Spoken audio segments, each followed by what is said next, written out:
very historic. There was a time that you actually could have bought a slave here. They've come a long time. They've come a long way since 1992. Yeah. Now look at me up here. I'm like in a dark, creepy room with a shady, weird drink policy. I'm literally like a young Bill Cosby up here. Sorry, it got dark early. Did everybody have a good Christmas vacation? Woo! Yeah, it was good for me. You know, it's different when you grow up. I mean, Santa isn't a thing anymore. It stopped being a thing for me pretty early when I was a little kid. I started noticing, looking at what my classmates would get for Christmas and stuff. It didn't seem like Santa was keeping a list of who was naughty and who was nice. It seemed like he was keeping a list of whose parents had a lot of money. But I don't know. We get a day off for it anyway. We get a few days off, then we get New Year's again, and then we just had, did everybody celebrate their Lee Jackson and their King Day? It used to all be one day. When they finally made the racist bastards that run this state celebrate Martin Luther King, they're like, okay, but only if we celebrate 2 Confederate generals at the same time. And like everybody, I think with very good reason, kind of lost their shit, And they were like, don't you think that's a little bit stupid and wrong? And so those crafty people that run the state, they said, all right, we'll put Martin Luther King on Monday and we'll put Lee and Jackson on Friday. And people still lost their shit. And then they were like, wait, do you mean 4-day weekend? I mean, how cheap are we? Cheap date, I swear you could probably get away with Hitler Day if you gave us a 5-day weekend. You'd be like, well, you did help Volkswagen get started. Kind of invented that Michael Jordan mustache. Yeah, I mean, speaking of facial hair, what's with all the beards these days? Woo! You notice? Looking around the room.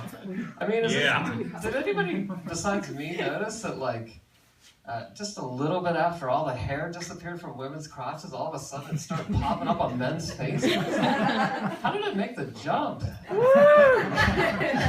And where's it going next? I'm interested in that. I mean, the things that our generation gets obsessed with.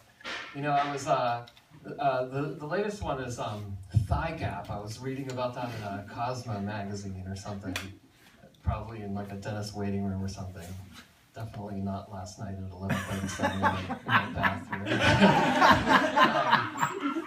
Yeah, I'm like, what is it with thigh gap? What's this new obsession? And for those of you that aren't aware, it's like you're supposed to be able to see light. I guess like at the top of your legs when you're standing in the sunlight or something. Like women, do not get obsessed with your thigh gap. I mean, first of all, the bigger that space in there gets, the smaller my ding dong is going to look if it ever gets in there. I mean, it's not something that you need to worry about.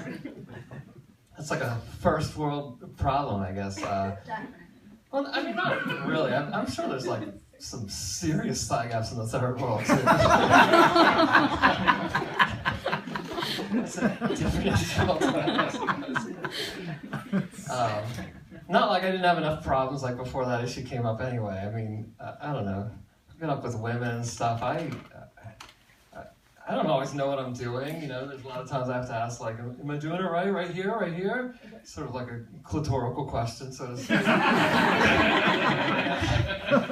I don't always find it. It's sort of like an exercise in fertility, And there I am, like, literally trying to throw her a figurative bone by kind of figuratively throwing her a literal bone. I don't even know what that means. Sometimes I just talk too long. Anybody else out there love yoga pants as much as I do?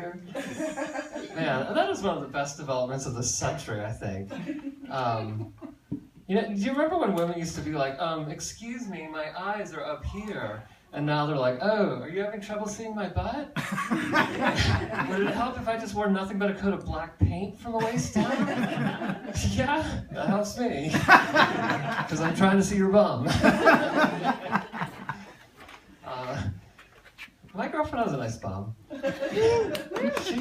She should. She used to be a bisexual triathlete till she pulled a quad. No, it was nice, and you know, to finally get a girlfriend. I was finally able to change that Facebook status, you know, from the old "it's complicated." Is it really that complicated? You're sleeping with somebody and you don't like each other, so you're not going to date, you know. But no, and speaking of Facebook, does anybody else notice how you can post things on Facebook that only you can see? Like, who posts on Facebook so that only you yourself can see what you post? I'm like, just go ahead and commit suicide already. A lot of people are doing it. Sorry, that's getting darker. No, but yeah, it's nice that now that I have a girlfriend, I finally have somebody to cook for, because I never did that before, you know. I mean, when you're only cooking for yourself, you don't do much more complicated than maybe like shake and bake or something. Remember that ad? It's chicken fingers and I figured the chicken myself. No, but when you're cooking for somebody else, like, you don't put all this effort in to like cook for yourself, because you can't be impressed by it, you know? It's kind of like putting on a necktie to masturbate or something. Don't do it, you know? Just wait until you have somebody to impress. And so that's what I did, you know? It's a good change of life. I mean, now I have a girlfriend. You have to have a girlfriend if you're ever going to have a wife. Which would be a good thing, although, side question, am I the only one that ever thought about the fact that wife sort of sounds like the only syllable a man could make if he was tied to a chair and had a rag stuffed in his mouth? No women laughing at that one? Sorry. Yeah, no, but my girlfriend and I, it's nice. We do things as a couple now, and we had friends come down and visit. They brought their little kids. We took them to the Discovery Museum. That was kind of cool to see them playing around with their little kids running around the place. I got really sick just being there. All those little like germ broadcasters running around coughing on everything. You just touch a doorknob in that place, it's like French kissing every little kid in there. Well, like the negative side of French kissing. I'm not saying there's a positive side. I mean, like, you guys are supplying that. I don't know what that says about you. No, you know, a lot of our friends, they've had their kids and stuff. Some of them, you know, like it was a long time ago, they used to get really happy when I would ask, like, oh, can I hold your baby? And they'd be like, yeah, sure. Now they get all creeped out when I'm like, can I hold your teenager? I probably shouldn't be asking anymore. I'm not attracted to teenagers. I mean, you know, like butt-naked teenagers swinging on a wrecking ball, that doesn't do anything for me, seriously. Man, everybody's so down on Miley nowadays. They're like, you gotta get back to your Disney roots. Stop this, like, stop all this pot obsession and all this sex obsession. Get back to your Disney roots. And I'm like, yeah, Disney roots. Because no one ever whacked off to Ariel or Jasmine. Except me. Last night. Twice. Alright, twice. No, but sex is everywhere nowadays. I mean, you can't get away from it. They load it up onto everything that you ever look at, and if you ever are like kind of finally done with the game, they drag you back into it. You know, like, I mean, have you seen the ads on TV where they're like, are you a guy with low T? You're like, low T? I'm like, yeah, you know, that condition that causes you to have a lip D. And those ads, I mean, it's always like some guy doing rugged outdoor activity, and his wife comes out or something. She's got these hard as hell, like 40-year-old abs or something. They French kiss and walk up a hill and jump into adjoining bathtubs together or something. And, like, I'm connected together so much with all this outdoor activity that they're doing in every one of these ads that now when I just go outside to mow the lawn or something, I get a Pavlovian boner.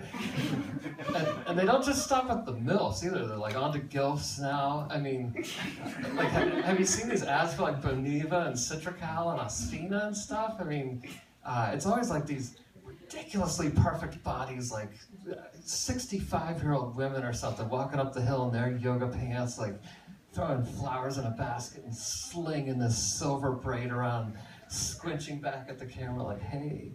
And I see those ads and I'm just like, damn, Grandma. I don't know if those pills are doing anything for your bone loss, but you are definitely doing something for mine. Is that wrong? I'm really honored tonight to, even if not at the same time, to be like on the same stage that Fifth Nation is going to be on. I think that's really awesome. I'm really excited to see them here. I think I'm really jealous of like, you know, cool bands. I've always wanted to be in something like that. I would have loved to have done something like that. I took a couple musical instrument lessons when I was younger, and I sort of have an ear for music. So I don't know, to sort of keep that like musical edge in me alive, sort of as my hobby now. I guess what I'll do is steal a lot of famous bands' music off the internet. People are doing that. I mean, it's okay. I did get asked one time to be in a band. It was a blues band. They were like, "You got to join our blues band." I was like, "No, I don't." And they were like, "Why not?" And I was like, "Because I hate the blues." And I always isolate myself if I tell anybody that, because everybody's like, "No, you gotta love the blues." I'm like, "No, you don't." Seriously, here's my argument against the blues. What would the blues be if you took away it's gone. I mean, literally, all that is left is a vest with a hole in it and a stringless banjo that smells like pee. Is that harsh? I see a lot of. I'm losing some people on that. Maybe I think more musically than comedically. I'm at least gonna like pat myself on the back that way. Well, but you know, like that was, I guess, my chance to get in a band, and that wasn't like my connection. So as a result, that's why Fifth Nation, instead of having an opening act band, has an opening act comedian. You know, maybe it's a little weird, but you know. Fifth Nation problems. You know, well, but it's a new band for, I'm sure most of you here tonight. I mean, that's, I think that they're going to get famous. I think there's going to come a day that you know every one of their songs by heart. That day isn't today. I think that there's good things about that too, because then they can't pull that like crappy trick that a lot of bands do where they're just like, and she's buying a